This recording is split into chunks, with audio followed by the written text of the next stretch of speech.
Mari kita buka kembali Mushaf Al-Quran, masih pada surat ke-24, surat An-Nur, mulai ayat 34. Surat ke-24, surat An-Nur, ayat 34.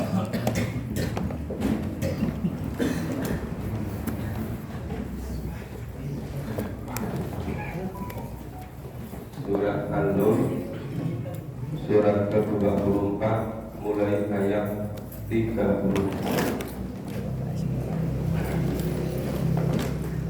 A'udzu billahi minasyaitonir rajim. A'udzu billahi minasyaitonir rajim. Bismillahirrahmanirrahim. Bismillahirrahmanirrahim. Walaqad anzalna ilaikum ayatin mubayyinat. Walaqad anzalna ilaikum ayatin mubayyinat. Wa mathalan minal ladzina khalu min qablikum. Wa masalam minal ladzina khalu min qablikum. Wa mau'izatan lil muttaqin. Wa mau'izatan lil muttaqin. Allahu nurus samawati wal ardh. Allahu nurus samawati wal ardh. Mathalu nurihi kamiskat. Masalun nurihi Kamiskati fiha miskat. kamiskatin fiha misbah. Al-misbahu fi zujajah. Al-misbahu fi zujajah. Az-zujajatu ka'annaha kawkab. Az-zujajatu ka'annaha kawkab. Kawkabun dzurriyyun yuqadu min sajarah. Kawkabun durriyun yuqadu min sajarah. Min sajaratin mubarakatin zaitunah. Min sajaratin mubarakatin zaitunah. Zaitunatin la sarkiyatin wala gharbiyyah. Zaitunatin la harqiyatin wala gharbiyyah. Yakadu zaituha yudhi'u walau lam tamsashu nar. Yakadu zaituha yudhi'u walau lam tamsashu nar. Nurun ala nur. Nurun ala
yang menerangkan tentang cahaya.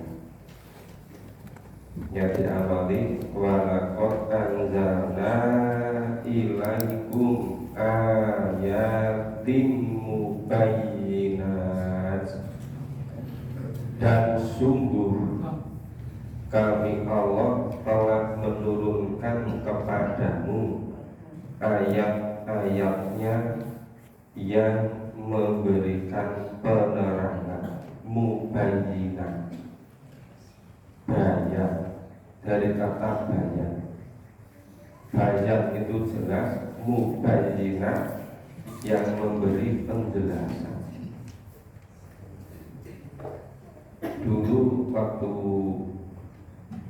masih kecil di kampung, Pak Dukuh namanya Pak Bayan. Biasanya memberi penjelasan kepada rakyat kabar-kabar dari kelurahan.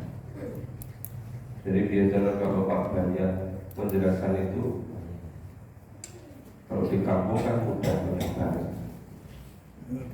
ya, bisa kenal langsung, bisa rapat di suatu tempat disepakat. Itu banyak mubayyinat yang memberi penjelasan. Matalam minal ladzina khalau min qablikum. Nah, dan juga memberi permintaan contoh-contoh dari orang-orang sebelum kamu. Lengkap itu contoh dalam Quran. Sejak Nabi Adam, Hawa, Habil, Qabil, peristiwa yang luar biasa dahsyatnya pada Nabi Nuh, ya, terus beruntun kepada Nabi Daud, kepada putranya Nabi Sulaiman, terus kepada Nabi Ibrahim, kepada putranya Nabi Ismail. Nah, luar biasa banyaknya. Itu bagaimana dipisahkan kurang hebat apa, yang namanya Korun, yang namanya Fir'aun, yang namanya Haman, ya ilmuwannya, teknokrasnya, gitu kan, orang yang terlibat semua. Tapi semuanya itu binasa. Kenapa kaum-kaum yang tidak mau imani kepada utusan Allah, pada nabi, pada rasul yang diutus pada mereka? Karena mereka mendustakan, mengingkari, kemudian semuanya dibinasakan. Sebetulnya semuanya tadi itu supaya wa mau'idhatan lil muttaqin, supaya diambil mau'idhahnya, diambil pelajarannya untuk orang-orang yang bertakwa. Tapi sekarang itu gejalanya lebih aneh. Anehnya itu seluruh kisah-kisah tadi, seluruh permisalan, contoh-contoh tadi, itu semuanya dijelaskan berulang-ulang di dalam Al-Quran. Tapi banyak orang yang menjauh dari tempat difahaminya Al-Quran, sehingga bisa disaksikan hampir setiap hari banyak orang yang menjauh dari tempat difahaminya Al-Quran. Begitu adzan dikumandangkan, mau sholat subuh dilaksanakan, mulai pergi dari daerah masjid. Nanti begitu udah selesai, balik lagi ke dalam. Jadi cuma menghindari supaya nggak kedengaran dipahaminya Al-Quran. Sementara ada orang yang memburu memahami Al-Quran. Kalau zaman-zaman dulu orang berusaha memahami Quran itu bisa antar benua, bukan hanya antar negara, bukan hanya antar pulau, tapi banyak ilmuwan-ilmuwan muslim, ulama, imam-imam mazhab yang rela meninggalkan kampung halamannya semenjak kecil untuk memburu Al-Quran. Coba sampai ada anak yang lahir di Spanyol, Eropa, itu memburu Al-Quran sampai merantau ke Timur Tengah, sampai di Mesir, akhirnya tinggal di Mesir sampai wafat. Dulu banyak juga dari Nusantara ini yang melalui jalan laut, kapal, sampai ke Timur Tengah. Awal-awal dulu mungkin perlu waktu hampir 1 tahun, karena hanya pakai layar kecil, dan itu betul-betul perjuangan yang luar biasa. Yang berikutnya bisa bikin lebih besar, mungkin bisa jadi 9 bulan, 8 bulan. Berikutnya lebih cepat lagi, jadi 5 bulan, 4 bulan. Kemudian ketika terjadi revolusi industri, ditemukan mesin. Ini salah satu mesin untuk kapal, bisa lebih cepat. Itu sudah abad 18. Tapi orang dari Nusantara ini, Islam sudah masuk Nusantara itu abad 8.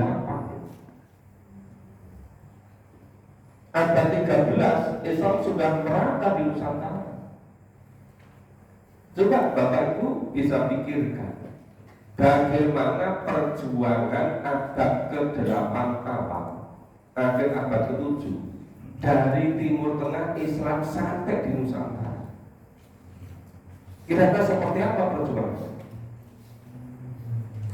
Dan bagaimana dari Nusantara ketika itu untuk menunaikan ibadah haji sekaligus belajar Quran, karena perjalanannya lama jauh, kadang-kadang sampai tinggal di Saudi bertahun-tahun, bahkan ada yang puluhan tahun, bahkan sampai ada yang menjadi ulama sangat terkenal di Saudi sampai meninggal di sana. Coba bayangkan, sama-sama menginginkan surga, tapi sampai ada yang berusaha sampai berubah, seluruh hidupnya dicurahkan untuk akhirat. Tapi sekarang banyak orang sekedar gengsi. Oh, yang nuntuni membersamai baca Al-Quran itu dianggap bukan orang yang dari kelompoknya, bukan dari orang yang dianggap memahami Quran. Macam-macam seperti itu.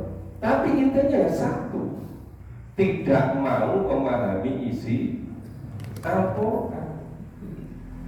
Maka yang terjadi kita saksikan hampir tiap hari orang menjauh dari tempat dipahaminya Al-Quran. Ini akan berjalan kemungkinan besar baru betul-betul sadar itu nanti ketika menjelang ajal datang. Itu betul-betul menyesal yang tiada taranya. Kalau sekarang ini diomongi orang, ibarat sudah tidak pernah bisa mendengar lagi. Sebelum ngomong sudah ditolak dulu. Tapi begitu nanti menjelang ajal, yang ngomong itu malaikat. Enggak bisa lagi pernah menolak. Mau menolak dengan cara apapun tidak pernah bisa. Itu saat-saat yang paling kritis. Bisa enggak kira-kira masing-masing kita membayangkan bahwa datangnya kiamatul sughra, datangnya sakaratul maut, datangnya ajal itu sudah tidak lama lagi. Memang kenyataannya tidak lama. Memang di dunia juga tidak lama kalau dibandingkan dengan hidup di akhirat. Nah, kenapa kita seperti itu? Supaya kita tuh betul-betul fokus menghadapi datangnya ajal nanti.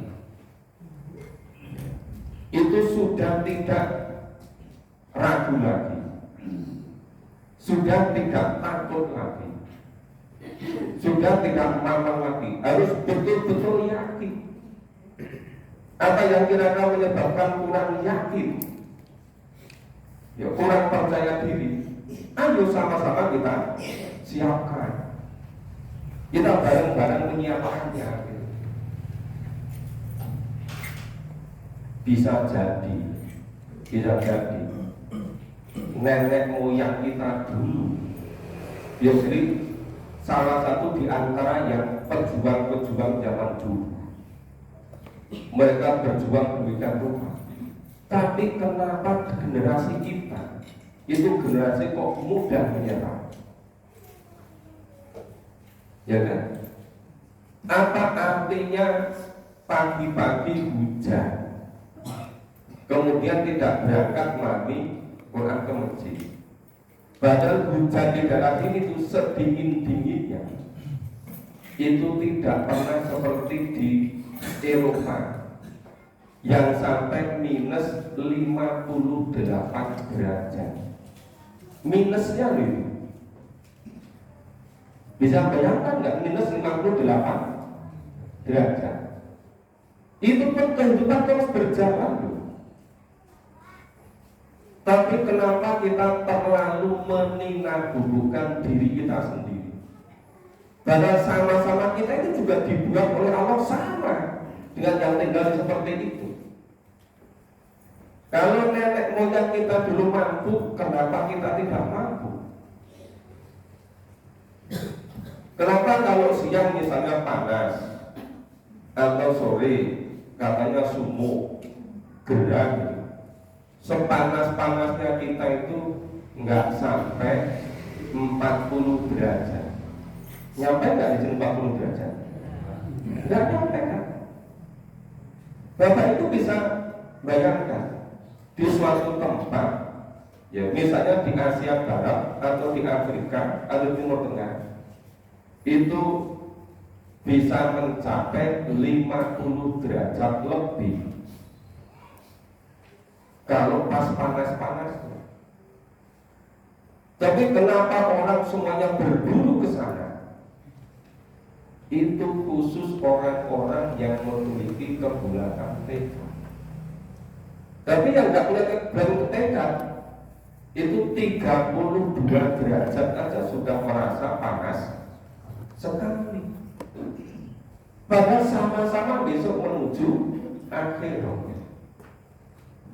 Nah, ini tadi sedikit penjelasan wa mau'idatan lil muttaqin. Semuanya tadi supaya diambil mau'idah, Tapi ini khusus orang-orang yang bertakwa. Yang tidak bertakwa enggak akan terbuka, enggak akan tersentuh, tidak akan pernah bisa mendengarkan kebenaran, tidak pernah bisa melihat kebenaran. Karena yang buta itu bukan buta fisiknya indera, tapi yang buta itu adalah mata hatinya. Yang mati itu bukan fisiknya, tapi yang mati adalah jiwanya. Maka sama saja dibacakan atau tidak dibacakan. Lebih senang mengikuti yang tidak ada tuntunannya di dalam Al-Quran daripada yang ada tuntunannya. Kenapa berpuluh-puluh generasi tidak berubah? Karena tidak ada yang memutus mata rantai untuk ngajak memahami Quran. Maka ketika ada yang memulai memutus mata rantai itu, ada mulai paham, pasti nanti akan menyesuaikan dengan isi Al-Quran. Cuma memulai ini perkara yang luar biasa beratnya, luar biasa gangguannya. Ada teman-teman, saudara-saudara, tetangga, dulu sebelum ada pengajian, itu rukun sekali ngobrol. Wis bapak ngumpuli dulur lanang, dulur kandung. Bahkan apa dulu dikasih. Begitu ada pengajian, itu satu keluarga boikot itu. Hanya karena memahami Quran. Coba sampai demikian. Ada yang gak senang karena ada pengajian. Terus pengajian dimulai itu sampai kapan? Ada masjid, kenapa kok tidak di masjid? Padahal kalau diadakan di masjid, jane yura seneng, yura belum melu. Iya kan? Supaya tidak di rumah bikin tempat baru, yang gak seneng. Ngatakan, kuwi ngiropo meneh, gawe nggonanya meneh. Iya kan? Yuk, kalau memang tidak mau mengeluarkan, yuk nggak apa-apa, tapi nggak usah ganggu yang mau mengeluarkan. Itu nggak pernah berhenti, terus menerus. Itu beratnya orang yang memulai. Nah, Bapak Ibu semua sudah termasuk sebagian kecil yang mau memulai itu. Maka di situ termasuk yang bisa mau idotan, mau ido, mengambil pelajaran. Tapi khusus orang yang ini intinya inti surat An-Nur pada ayat 35. Allahu nurus samawati wal ardh. Allah yang memberi cahaya, yang mencahayai, yang menyinari langit dan bumi. Nur Allah itu apa? Nur Allah itu diberikan pada Nabi, para Rasul, namanya wahyu. Wahyu.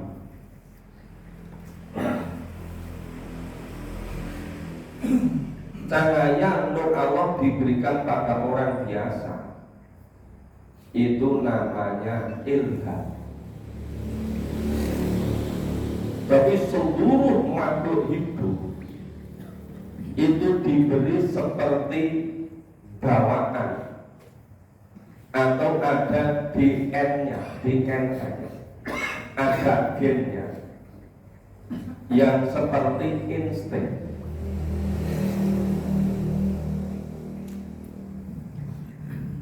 Orang mungkin bertanyakan,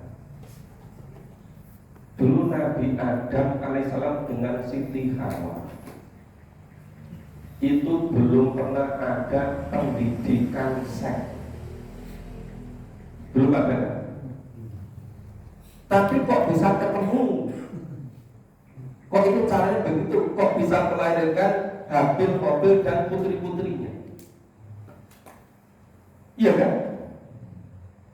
Tapi sekarang anak-anak umur 2 tahun, 3 tahun, 4 tahun belum diajak memahami Quran, sudah pertama-tama pendidikan seks. Dengar nggak itu? Ada yang agama ganti agama seks gitu. Apapun ujungnya pokoknya serba hubungannya sama itu. Ya perhatiannya, ya risetnya, ya publikasinya, ya pokoknya nek iso wiwit anak orang lahir itu harus dikasih pendidikan seks. Memang orang sekarang itu aneh-aneh semua.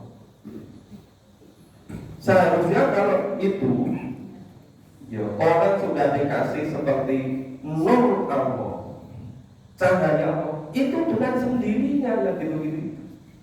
Iya kan? So yang terpenting itu Al-Quran, tapi anehnya hampir semua orang malah melupakan keseluruhan isi dari Al-Quran. Orang cuma mau ngambil semaunya.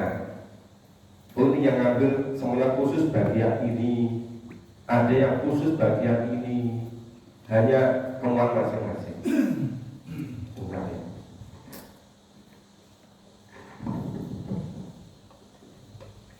Nah itu tadi Allahu nurus samawati wal Allah yang mencahayai, yang memberi nur seluruh langit dan bumi. Matalu nurihi kamiska, cahaya nur Allah hingga kembali pada Allah. Jadi perumpamaan nur Allah seperti sebuah lubang yang tidak tembus. Ya. Fiha miska, yang di dalamnya ada pelita besar. Mungkin di antara Bapak Ibu pernah ada yang ingat zaman dulu itu ada bangunan yang rumahnya itu dindingnya tebal, yang di dindingnya itu ada lubang, yang lubangnya itu tempat pelita.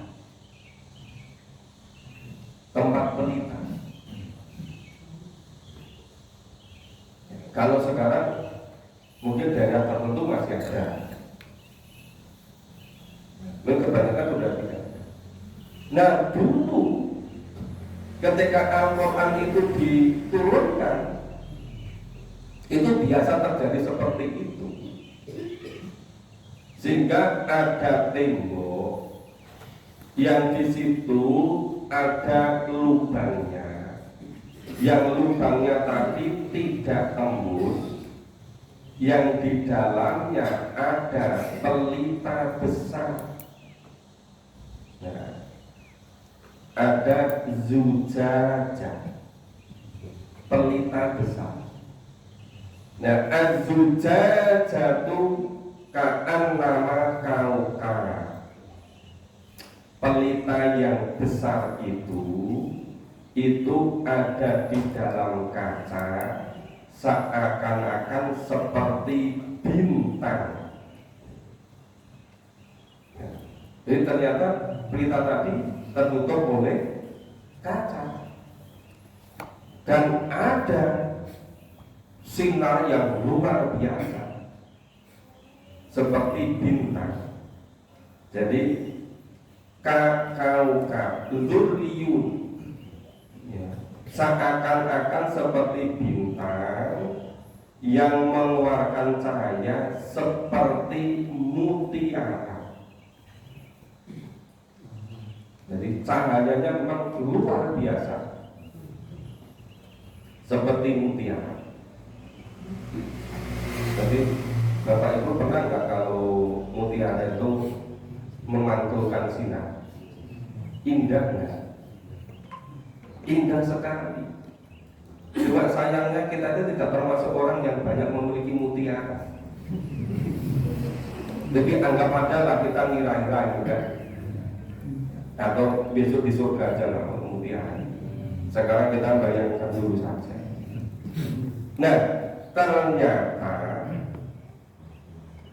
yang pelita yang di dalam kaca, yang sinarnya seakan-akan seperti bintang, yang cahayanya seperti mutiara, itu yuqadu min sajaro mubarakah.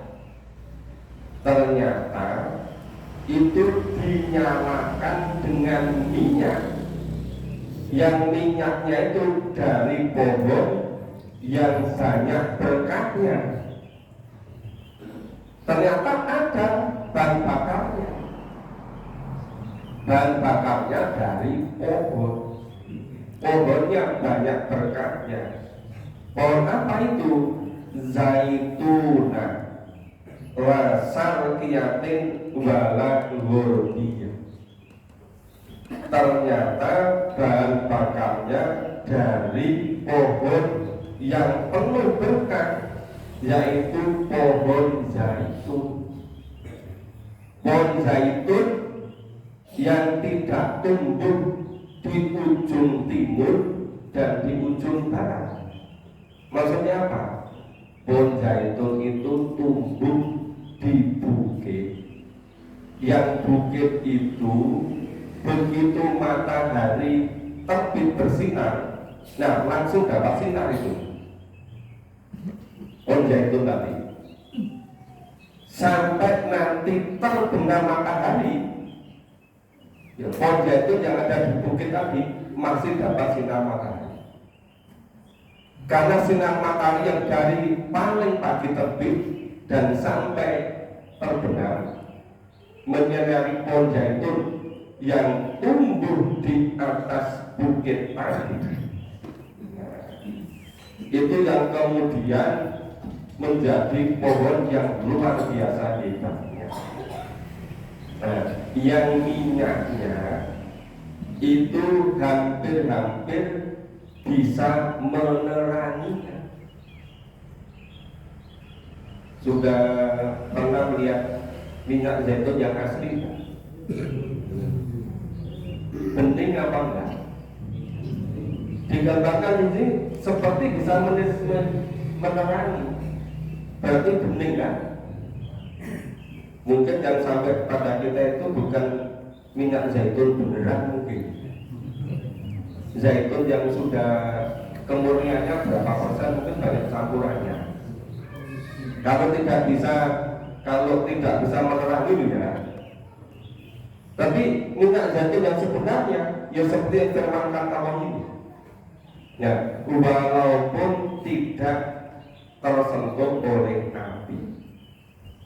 Jadi minyak zaitun itu walaupun tidak tersentuh, tidak ada apinya, tapi seperti ada pencahayaan yang bisa menerangi.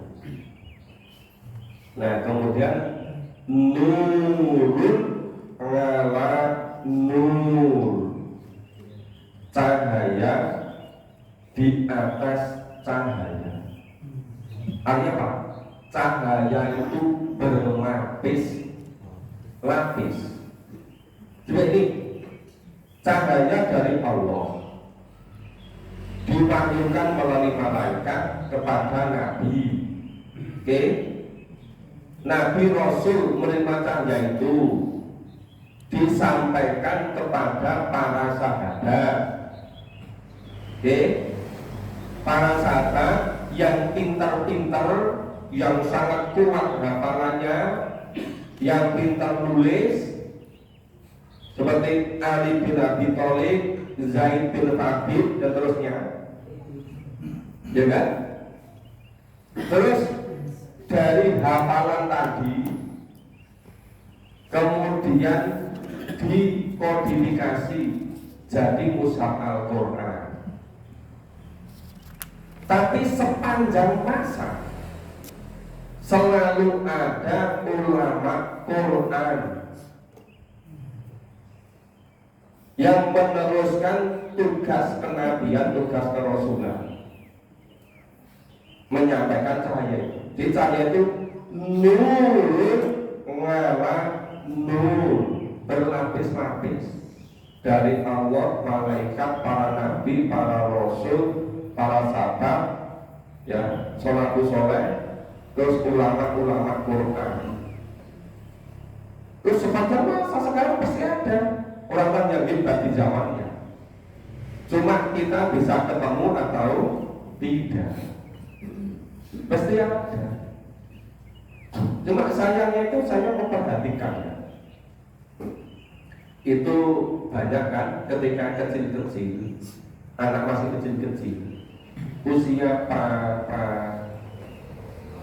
SD, itu sudah sering TPA di Taman Pendidikan Al-Quran.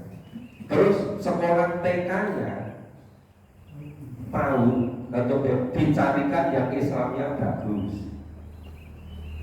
SD-nya atau N-nya dicarikan juga yang Islamnya bagus.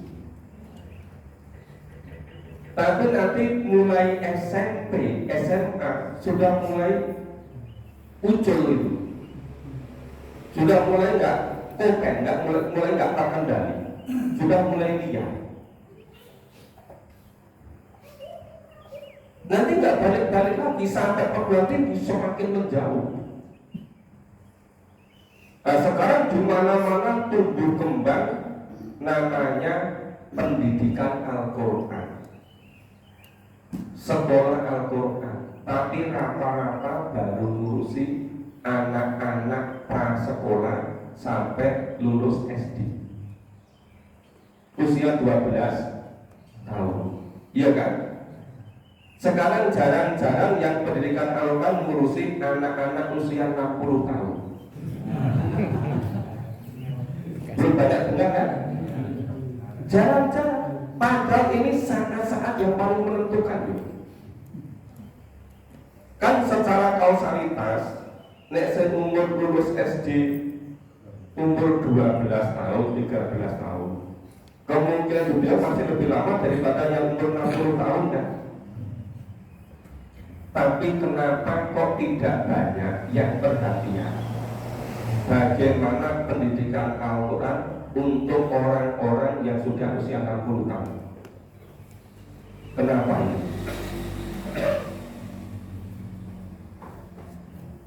Aku juga ngerti.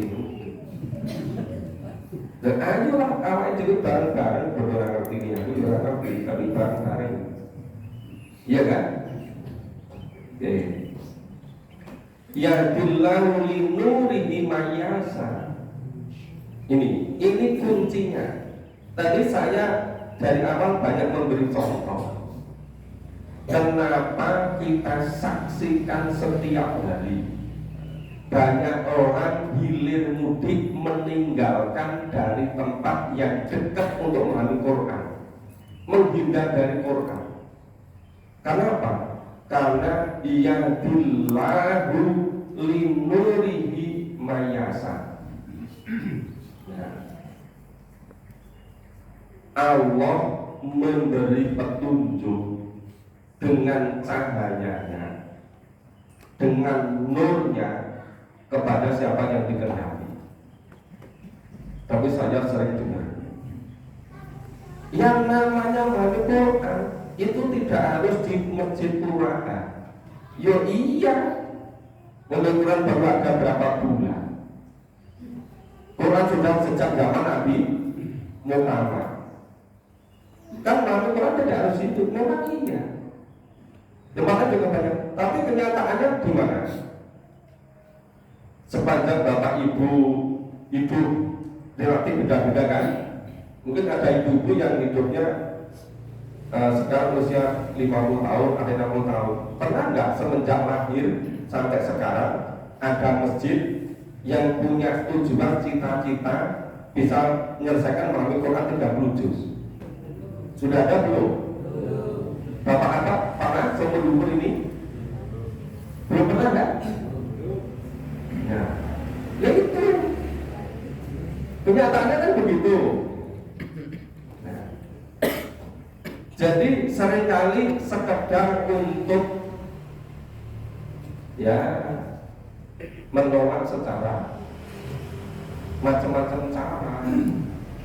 Tapi intinya sebetulnya yahdillahu linurihi mahyasa. Adakah yang jaraknya dari sini mungkin ada yang 7 kilo, 8 kilo merasa dekat. Ada yang jaraknya dihitung hanya berapa langkah itu, tapi terasa sangat jauh. Ternyata jauh dekat itu bukan persoalan jarak. Jauh dekat itu persoalan dapat hidayah atau tidak. Jadi kalau memang tidak dapat hidayah, walaupun namanya dikasih nama hidayati, ya belum tentu dia memahami Quran. Ya kan? Jadi yahdillahu linurihi mahyasa wa yadribullahu amsala linnas. Ya, Allah membuat perumpamaan linnas bagi manusia. Wallahu bikulli syai'in alim.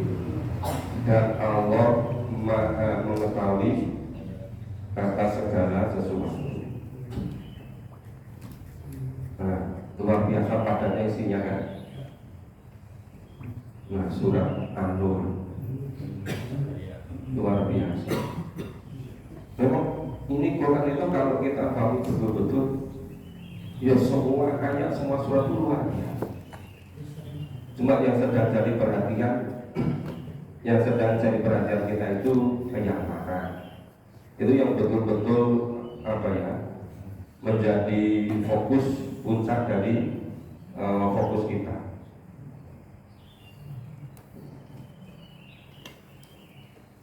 Kita lanjutkan baca.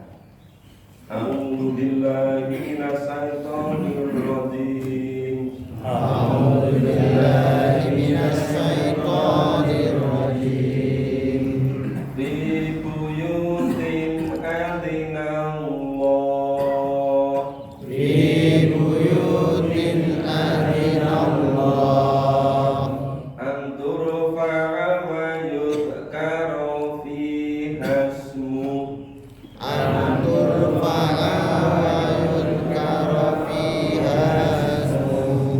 Yusabbihu lahu fiha bil-'udhu.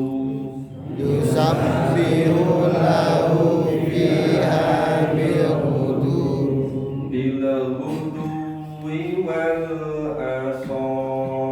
fiha bil-'udwi wal-asal.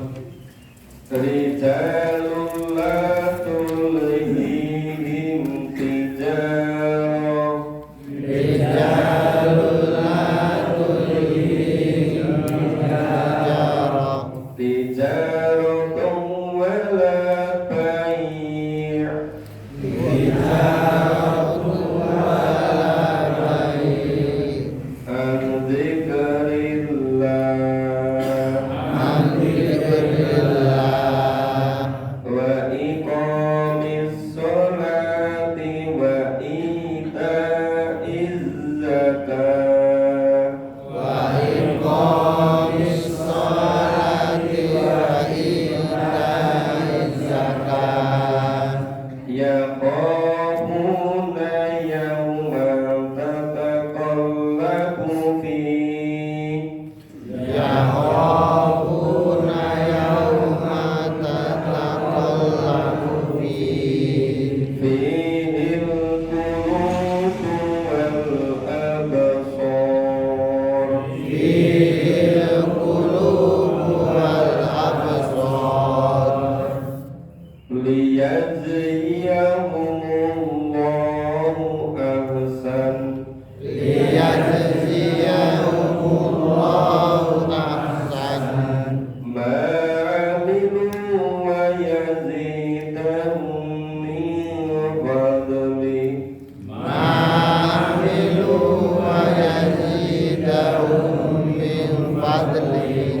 Wallahu yarzuqu man yasha'u bighairi hisab.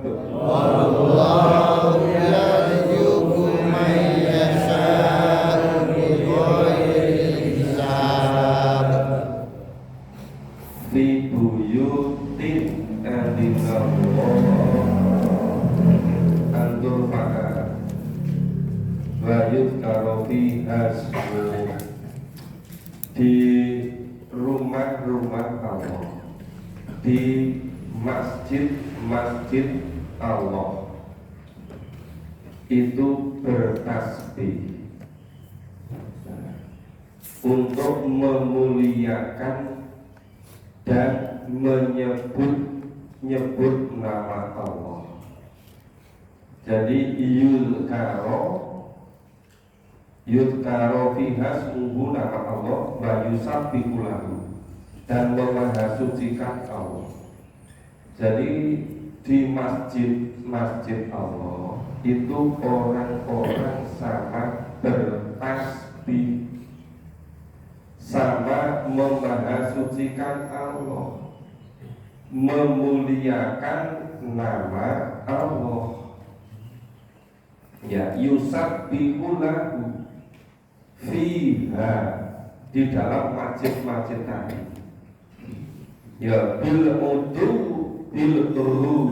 huduwi wal asor, di waktu pagi dan waktu petang. Siapa itu yang tadi bertasbih kemudian memuliakan Allah, yang menyebut-nyebut nama Allah, memahasucikan Allah di masjid-masjid waktu pagi dan waktu petang? Itu siapa? Di ayat 37 ini, rijalun latus ratul hihim tijaro wala baik nganti kerilah, yaitu laki-laki yang memiliki ciri-ciri: satu, tidak dilalaikan oleh perniagaan dan jual beli. Dulu itu jenis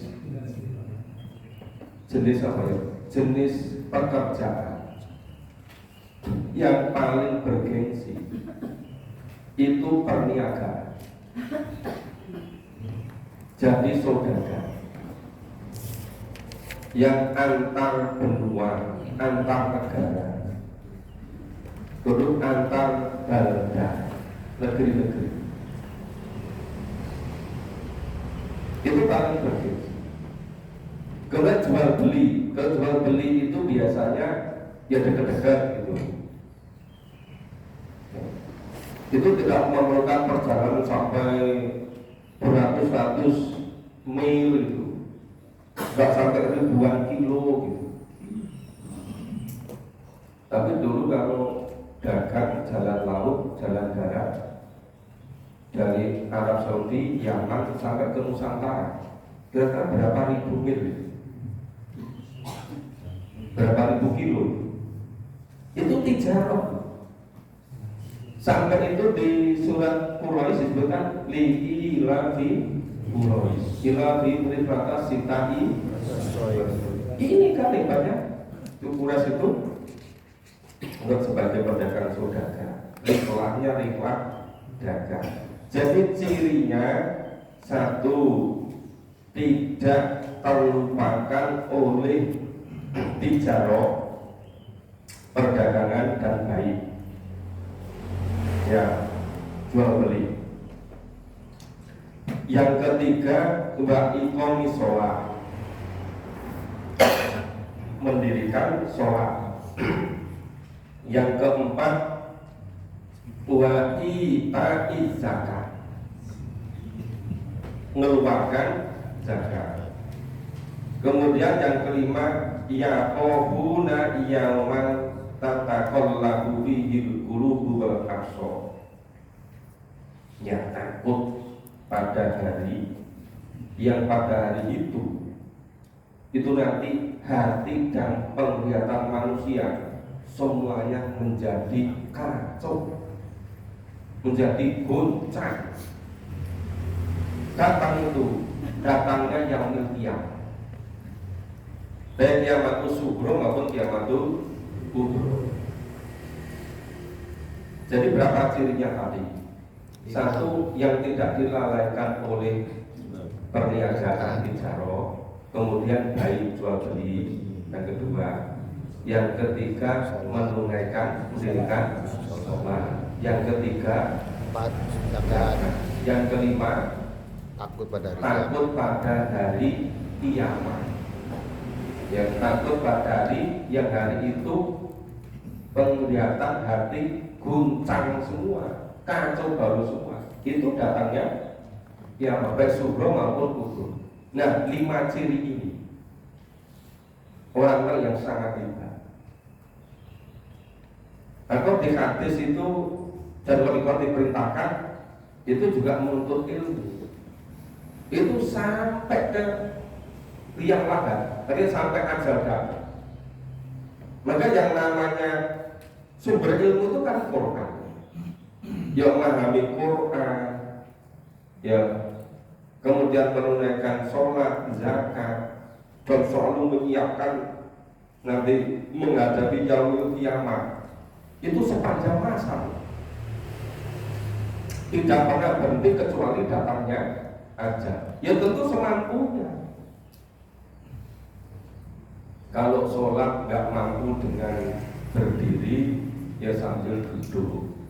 Kalau nggak mampu sambil duduk, berbaring. Kalau nggak mampu sholat berbaring,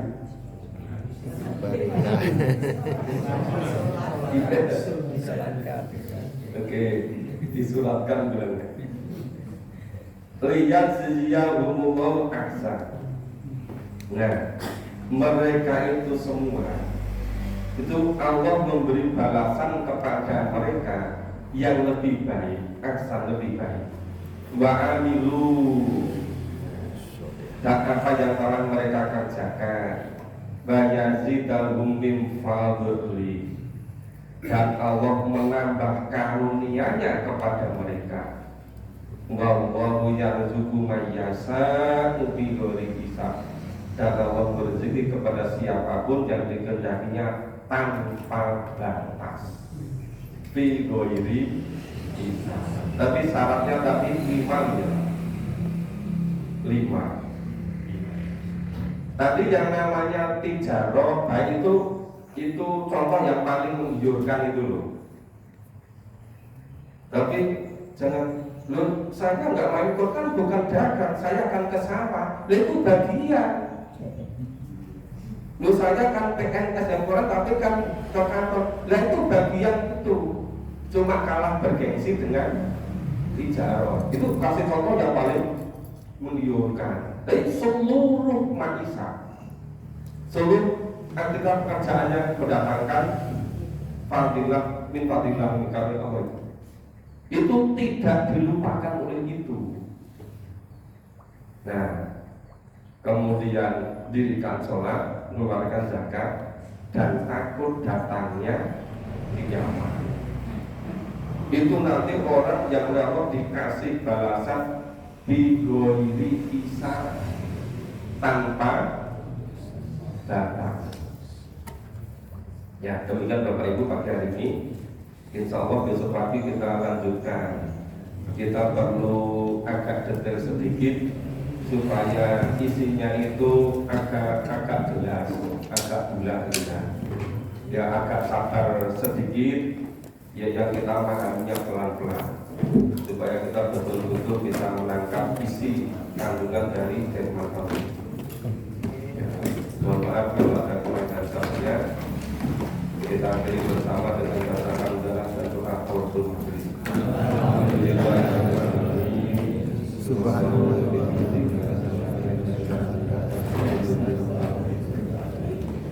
Assalamualaikum warahmatullahi wabarakatuh.